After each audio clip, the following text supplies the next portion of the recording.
Hey everybody, welcome back. This is another episode of Natives in America podcast. This is kind of a strange episode. It's very short for one. So once again, I think what me and Sky decided to do is just release a twofer again. So what you're gonna get here is a very short 30-minute episode where we talked about moments that changed our lives, and I really feel like we really didn't even really get to the meat and potatoes of what we were actually shooting for in the episode. And so that's kind of why I did this photo. I was like, it's a surface. I didn't want to waste one of Ronnie James's photos on here. I kind of like having his stuff on a full episode, and like I usually do, I try to match a photo with the subject matter that we're talking about. And when I was scrolling through my phone, I was like, all right, what am I going to put up? What is going to do this? And it's like I found this texture photo in my phone, and I can't remember why it's even in there, but the way I see it is it's a surface. And that's kind of what me and Sky did here on this episode. We only scratched the surface. In the end, we say, all right, we're gonna have to come back. This will be part A, and we're gonna come back and do part B, which I don't think we ever fully remember after a week passes. Like, okay, we said we're gonna come back, or this is what we're going to do now. So this is an episode. It's way too short, but I think we still say a few really good points. But in the end, like I said, we only scratched the surface, and that's the point of this photo that I put on here. We only scratched the surface, and it's close up. It kind of looks a little dirty, and it's it's got a bit of a pattern to it, but you can't quite make out what's going on in there. And I think that's kind of the whole concept here today, is that we didn't have enough time. I think I was asked to come in and work super early, so it just kind of turned out all right, we didn't finish. We just scratched the surface, and that's kind of how we ended up right here. So this is the photo I put on, and it really is on purpose. It's it's just a surface. And that's kind of how far we've gotten it. So I'm still releasing it, but I think me and Sky both decided, because it's only a 30-minute episode, we're going to give you a twofer today, or this week. Let's say this week, because today is Nadine's birthday, my niece, and I'm going to be over there trying to show her a good time. So this episode, I'm gonna work on getting the other one out. We're just gonna release this one. I'm gonna release this one right now on our regular Wednesday, but I'm looking at it, it's only 30 minutes, and we're just gonna have to make do with that for now. And then I'm gonna try and release another one this week so that you guys still have a full experience. And seriously, me and Sky are gonna have to look at this one again and really work on just release and work on coming back to it, because we did say some profound stuff here, but I don't think we even this was a broad subject. This was situations that changed our lives, moments that changed our lives, and what a broad subject. We didn't get there. We didn't finish that. So this week I'm going to try and get a second one out. Again, thank you for tuning in. I hope this isn't too much of a convenience. If you want, you can skip this one and go to the next episode, but there is still some stuff we said in here, so, feel free to peruse this thing. It's 30 minutes. This is going to be episode 14. So, thanks for tuning in, guys, and hopefully later on this week I'll get another one out to you, all right? So, please enjoy, and later this week, I'll have another episode out for you. So just stay tuned, all right? Thank you, guys. This is episode 14, Moments That Changed Our Lives. All right. The big red button has been hit. Welcome back, everybody. This is another episode of Natives in America. I have no clue which episode this is. I think we're about 14 now, right? 15? I don't know. I need to start cataloging them all right now. Okay, so as always, it's this is Benjamin Juan and Sky Anton. And what was the subject we're doing tonight? Sort of like maybe like key moments in your life, or that's kind of how you became you, or sort of like the origin, a general tale. I don't know, even just key moments where you're like kind of have a better understanding of life. But I just remember my niece when she was pretty young, and she just came up to me one day and was just like, she was like, "How did you get here?" She was like, she's like, when did you come along?" And it just kind of like, I knew what she was asking, but it was so Oh shit. It's a funny way of the phrasing, just kind of like, sometimes you don't even understand how you got to be where you're at. Or, I don't know, just sort of something along those lines. Or am I touching on anything you're thinking of? I'm watching our levels right now. I think I figured out why I was turning them up so high. So how old is your niece? How old is your niece? Now, or when she asked me that? Oh, okay. When she asked you that? She had to have been like 3, maybe 4 or 5. She was really young. And asking questions.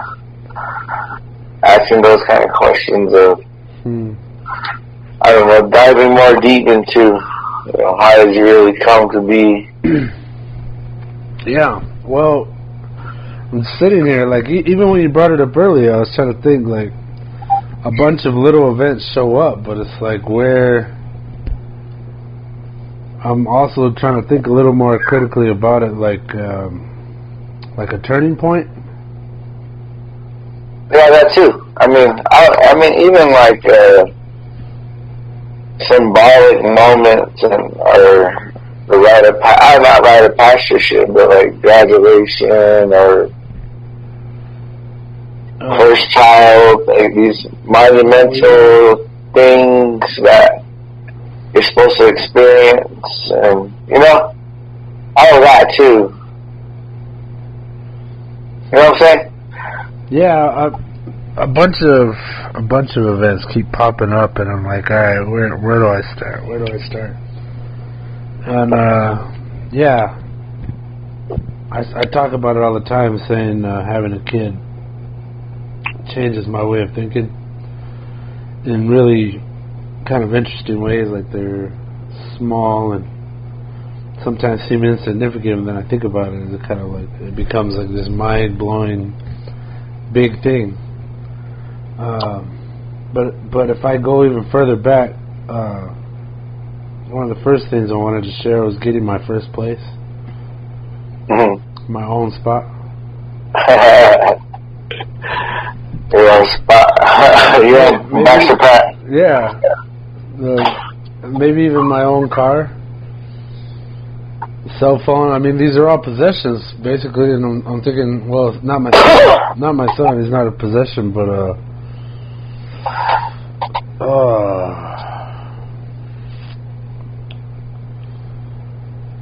yeah, that's. Fuck. I don't know where to start. Like, should I go as far back as being a kid? Where I was gonna say. I kind of have an idea of, or not there's a story of when my uncle told me to pretty much start working. And I was pretty young. Yeah. And it was like, it was something simple, like my mom had to do some stuff and she couldn't cook, and my uncle had other things to do and he couldn't cook, but someone had to start cooking. And I think we needed potatoes, and my uncle, I just remember my uncle saying, like, yeah, make Sky do it. And he said what? Make Sky do it. Make Sky do it. Yeah, let's get him to do it. Yeah. And, or, you know, pretty much assigning me that job, that's what it was.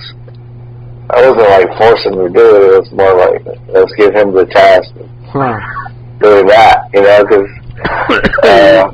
you know, you gotta start somewhere with, you know, cooking breakfast, you know, so. Yeah. Putting the potatoes is usually the start of it.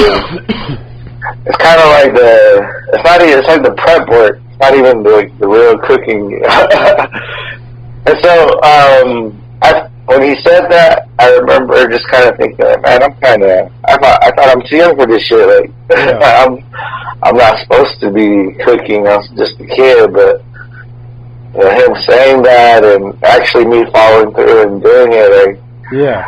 I look back on that moment of just sort of like, oh shit, you know, now I'm pulling my weight. Yeah. Wow.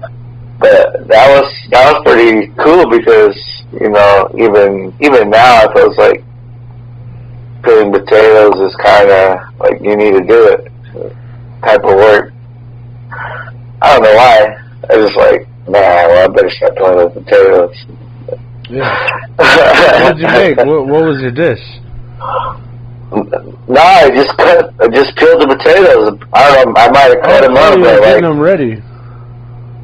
What do you mean? So you were getting the potatoes ready for someone else to cook them?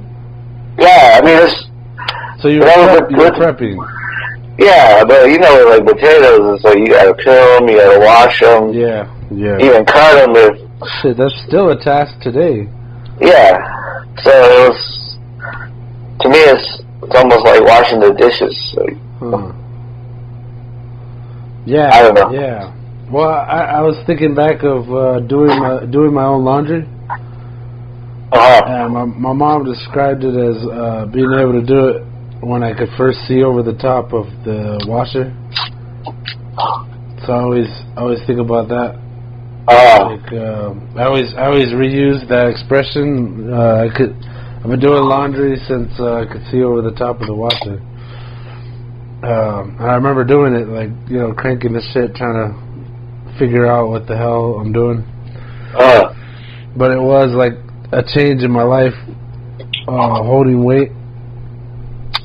Yeah. I don't know, there's a bunch of little things that, you know, stuck with me. And I'm sure there's a large majority that I've forgotten, but like when I think back of life-changing moments, a lot of times it's something small. Like I think about my dad showing me how to kick a football high in the air. We talked the other day about my mom trying to keep me from cussing. Yeah. You know. Fuck, I remember Linus way back when. He was this hyper skinny little kid, and in I want to say first grade, maybe, not kindergarten, maybe. I think it was first grade. I used to think I was real bad, and like people would mess with me, but like I wasn't afraid to fight back. Already at that age, and I was really confident in myself. And I remember one time I tried to go after Linus because I guess he messed with my friend Jay or something. Something happened. I went to go after him, and he was so hyper and so fast and little. He literally ran circles around me, and I couldn't fight him. And kind of like, whoa, it was kind of like a deflator. Like, there are other people out there, like neither of us got hurt, but it was like he was running around. I couldn't keep track of him. I kept trying to, like, you know, swing on him or something. I couldn't get him. Fast motherfucker. Yeah. But that was like an equalizer. Yeah? Yeah, and I think a big one for me was like I thought I was like super smart. A lot of people around me, like I did well in school and all that. And I remember one time I did a summer program up at the ASU. And it was a robotics program, and it was just it was a dinky little operation, but it exposed me to a room full of people that were as smart as me, and some were smarter, and it was like an eye opener. I think that one stuck with me big time. Was like humility, like going around without any humility, like just thinking you're bad or the best, and then, you know, if you say that kind of shit out loud, like with any kind of seriousness, next thing you know, someone else comes along and they're smarter. You know, it's like it made me realize that there's always somebody out there smarter than you on something, you know, some subject.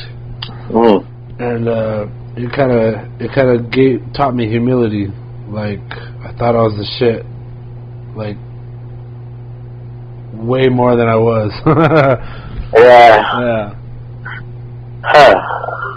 But there's a lot of little things like that shaped me. So it's a big question, and it's hard for me to answer. Can you think of any other times like that? Like,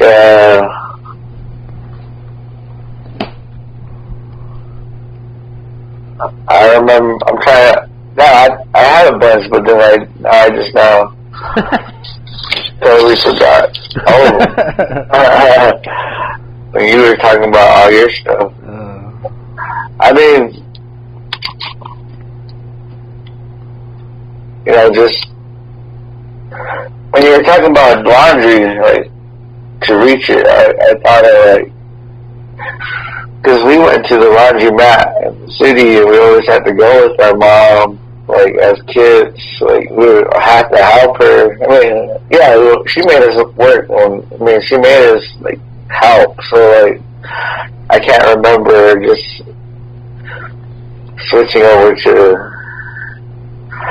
I don't know, like having a laundromat, actual laundry machine in a house to where. So I don't. That when you said that, it's like I had to think back on how we did laundry, but like, yeah, a lot of times it was when we were living in Tucson, or take all our clothes to the laundromat on Valencia, like laundry, like every fucking week, like taking. Yeah. Well, so when you were talking about that, I was kind of took me back there, because man, that's like religion. Is like your laundry, you know. Yeah. You got to do it regularly. That house you lived at, the house that I lived at, the same house, I grew up there, and I remember the washing machine. But what I realized just now as you were talking was, you know, that compartmentalized area in the back of your yard. Yeah. Where it was a clothes hanger. It was wires and clothespins.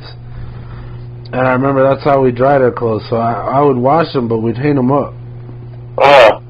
So we didn't have a dryer, and we'd go out there and hang them up. And I remember always running in and out of the like the sheets and whatnot. And I think way later we got a dryer, and it sat outside on that back sidewalk. You know what I mean? But that was it. We didn't. I didn't realize that. I kind of forgot. It wasn't something I thought about until now. Yeah. You know, I was thinking about earlier about when you like making money, like actually like doing work, and then someone giving you like money, like for doing it. Like I remember these teachers, they needed yard work done. Like a lot of times throughout. I mean, I remember doing it as I was like a youngster. Then when I got older too, in high school, I was still doing the same thing. Like teachers would pay you money to clean their yard, but then they would give you cash. But just in general, I'm thinking like the exciting part about getting the money when you did something. Yeah. You know what I mean? Yeah, well, money changed everything. Your own money. Even if it was, what you bought changed. You know what I mean? Like if you start out buying candy, and then the next thing you do, you're buying food. Yeah. Yeah. No, I think about that now, and I'm like, man, I'm just a kid, still buying shit. Yeah, but it's off of the money I earned, of course. Yeah, well, you're working for it. You're definitely making more money than you did as a kid. Yeah. Or I would hope, fuck. Minimum wage has doubled since I entered the workforce. I think my first legal job where you sign up, I had to work the minimum age. I want to say it was, I think it was 16. I want to say that. I worked at the Rent-A-Flight. Yeah. I'd make the popcorn and fucking put movies away and keep track of the register. Nice. What grade was that? Fuck, I don't know.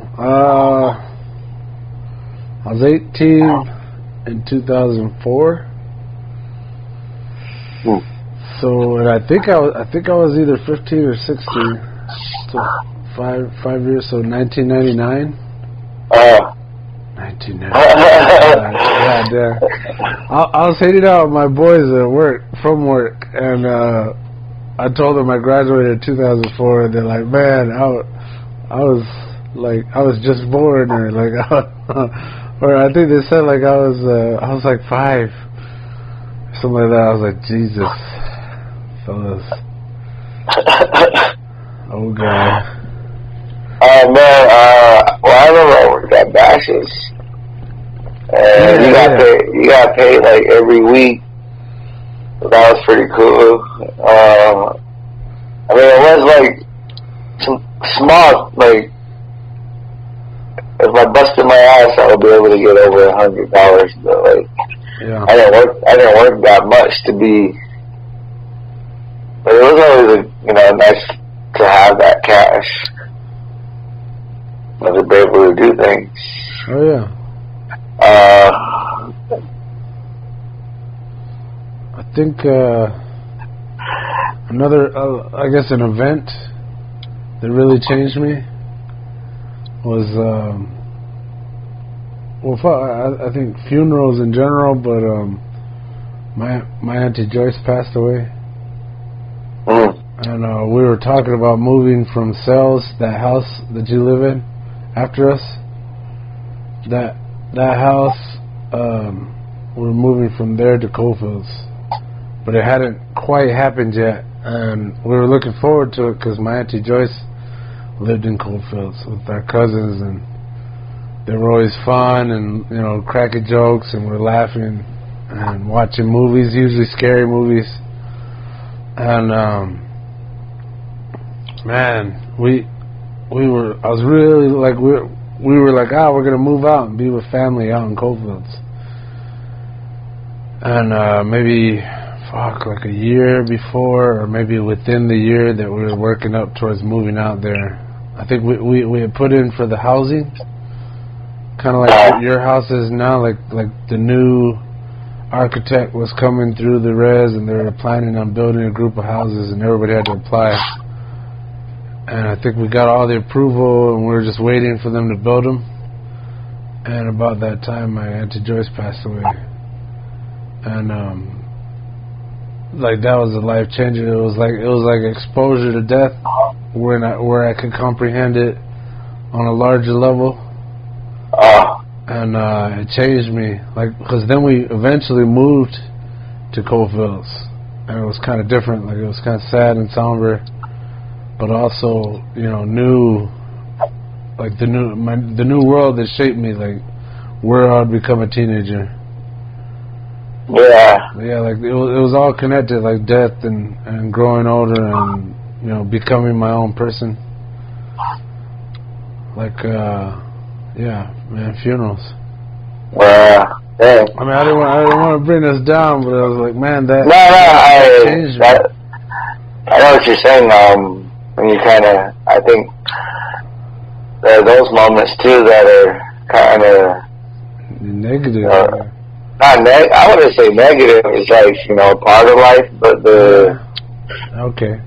What happens is maybe negative or not so. Well, I was talking about that earlier about somebody that passed, and it was kind of like, you know, it's like they had their challenges, they had their times, and now they're not dealing with that no more. So it's like, I don't know, the meaning of life, and so we were like, I was probably like maybe 7th grade I was in 7th grade, and my mom checked me out of school, me and my brother, and she took us to the park, and she told us that our dad had passed. Yeah. Well, I always remember how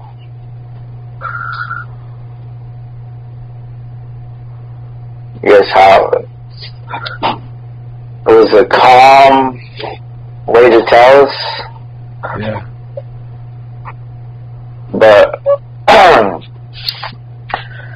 it's like, you know, it's like you gotta pull your weight now. Yeah. I guess it's like that, those moments where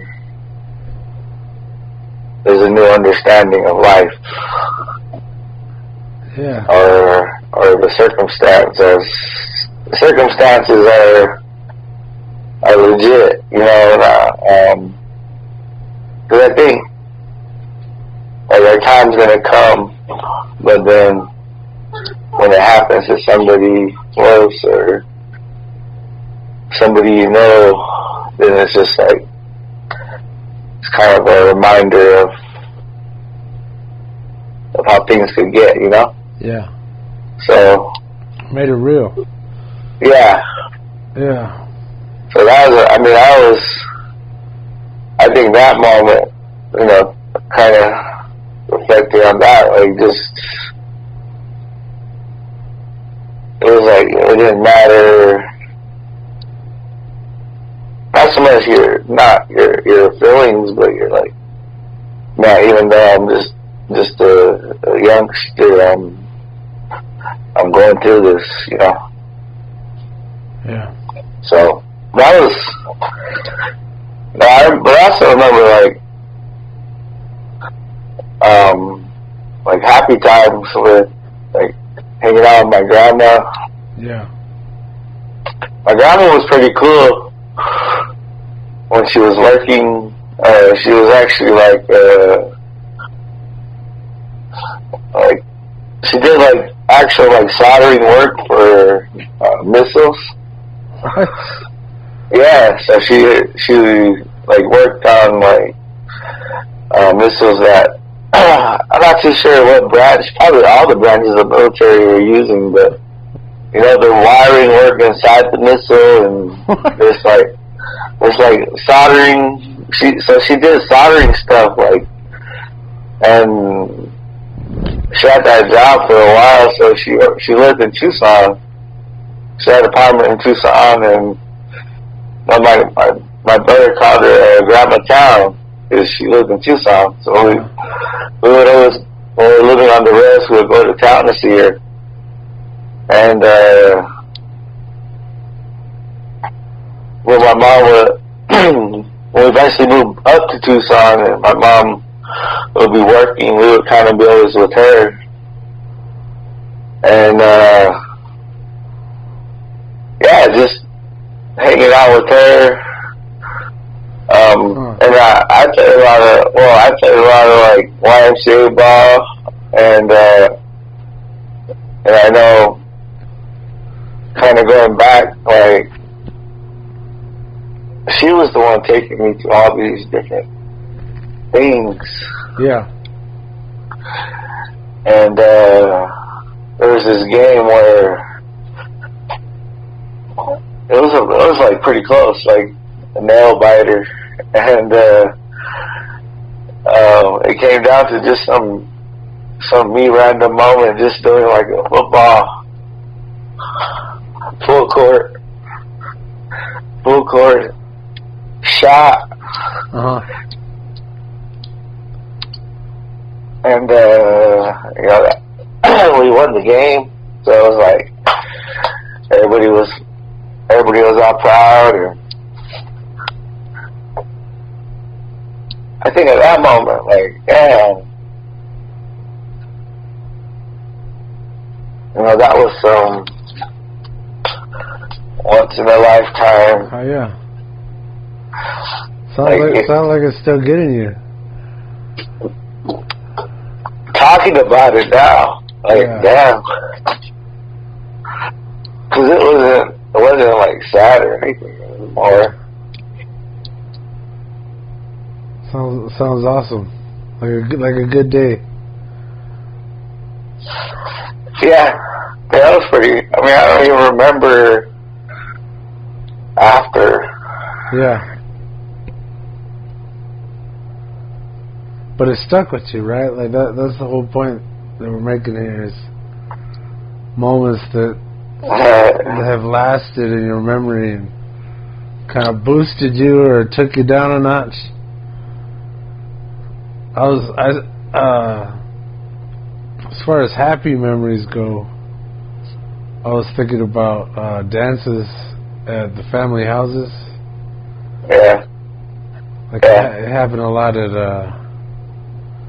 and so I was at my auntie Priscilla's house. Like they'd have dances there, and that's like where my grandpas were, and like my aunties and all my cousins. Everybody on the res was there, you know, like all our cousins and then friends of the family, and it would always be popping. You know, people would just show up. I think dances in general are the places where I learned so much and like really got grounded with my family on the res. Was like running around and like we just play. Like I remember in the beginning, dances were like a place to meet up with my cousins and play. We chase each other's around. It was a pretty decent sized like yard, and it was connected like all the way around the house. And there was just like a big fence outlining the whole thing, and we'd be like running every inch of it, just big group of kids. And then we were getting older, and we'd be like looking forward to eating. We'd dance and eat, and like I used to like try and dance with my mom, the cumbia. You know what I mean? Like not really knowing what I'm doing, but like seeing everybody do it, and we're dancing. And then I got a little older, and I think, damn, like that's where I knew my family was. You know, like I would go there, and that's where they were. And like not all sides of the family were there, but like a big group of them. And it was, I don't know, like where I've gotten in fights, where I've had the best times, where I've seen like crazy drunkenness, and or I've seen chicks, you know, hot chicks dancing, and like the old timers dancing really good, like real crisp moves. You know what I mean? Like tearing it up. Yeah. In the beginning, it wasn't even about the dance; it was about the cousins. And then I got a little older, and it was about the dance, but still my cousins. And then when I got like maybe in my teens, it was like the dance and partying. You know what I mean? Like it kind of evolved. Yeah. I was there the whole time, and now like you'll rarely find me at a dance. Now. Oh yeah. Like I still hear it in the distance and kind of smile. Like I would like to go over there and tear it up. But at the same time, it's like, man, that so the trouble is right now. That's kind of like I want to say a play, but there's a stage and then there's the characters. Oh shit! There's just a lot of things happening. I was kind of laughing about it because I remember like dances used to be for like for church. Yeah. For church celebrations, and over time it's kind of become, just have a band and celebrate, anything. Yeah. Which is fine by me, but just imagine. I guess not like I said, not like so much a play, but it's. I don't know where I was going with that, but well, I was just kind of thinking of the dances I've been to. There's a lot of thread. There's a lot of storylines almost happening. Yeah. I was laying here smiling thinking about it. And it can be if you're looking at it from the outside. Yeah. Where are you going with that? I'm trying to think though, but like,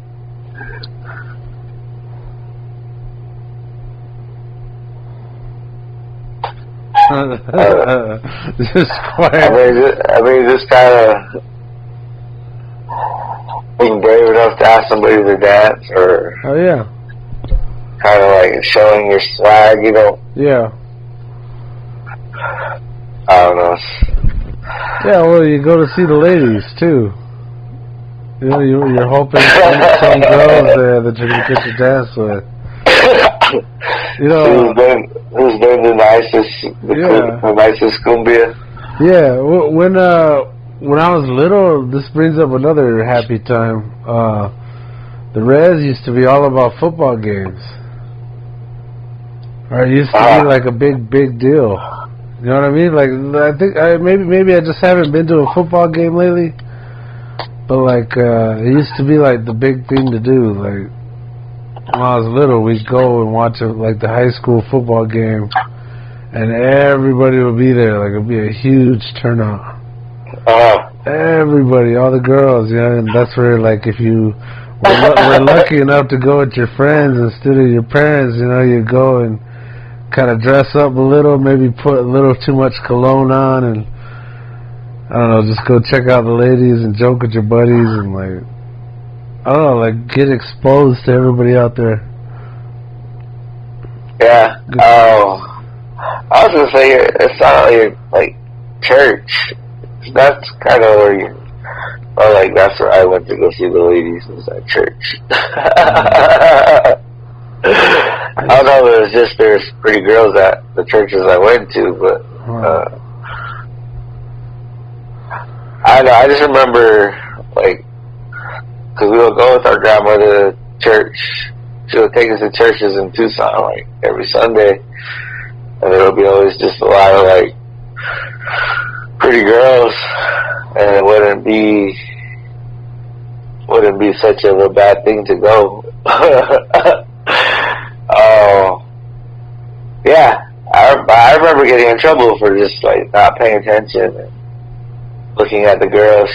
My grandma would say, because my mom, again, she would like tell on me too. She would tell my mom, this guy wasn't listening. He was just looking at the girls. Yes. Yeah. It's a great motivator. Yeah, I thought you were talking about like NFL. Oh no. NFL games. Now that like came way later. Like this is a really broad subject. I should have said something when we started, man. Like last night they were trying to get me to come in early, like 8:00. And if that's the case, like I gotta get off soon. Oh, what? This is out of the blue. It's off subject, but I'm looking at the clock. Like I gotta get off soon, man. And like that's the thing. Like this is a huge ass subject. Like we might have to come back and check on this because I still feel like we're still talking early on. Yeah, yeah. Changes. We're in the beginning of this subject. Thanks for tuning in, guys. And we're gonna pick this up tomorrow, hopefully. If not, we'll come back and touch on it on another episode. All right, you got any last words to say? Well, be safe out there in the streets. Yeah, yeah, definitely. Be safe, everybody. All right, here's the big red button. Boom.